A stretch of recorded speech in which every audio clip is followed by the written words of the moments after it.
اگر کسی شخص نے وضو کر لینے کے بعد اپنے سر کو منڈایا تو کیا سر منڈانے سے وضو ٹوٹ جاتا ہے؟ اس کا شرعی حکم کیا ہے؟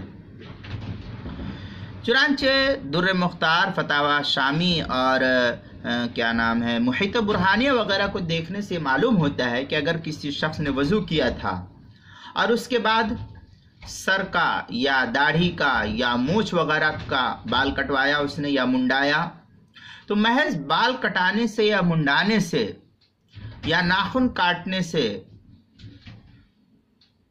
وضو نہیں ٹوٹتا ہے، لہذا اس سے دوبارہ وضو کرنا لازم نہیں، اس کا وضو برقرار ہے۔ ہاں، اگر آپ کو کوئی نواقض وضو پیش آیا، سر منڈاتے وقت خون بہہ گیا، استورا لگ گیا آپ کے سر میں اور جس سے زیادہ خون بہہ گیا جو نواقض وضو کے دائرے میں آتا ہے، تب آپ کا وضو ٹوٹے گا۔ اور اگر ایسی کوئی بات نہیں ہے تو محض بال کٹانے، سر منڈانے سے، ٹکلا ہونے سے، ناخن کاٹنے سے یا بغل کے بال کاٹنے سے اس سے وضو نہیں ٹوٹتا ہے۔ در مختار کے اندر ہے وَلَا يُعَادُ الْوُضُوءُ بَلْ وَلَا الْمُحَلِّ بِحَلْقِ رَأْسِهِ وَلِحْيَتِهِ كَمَا لَا يُعَادُ الْغُسْلُ۔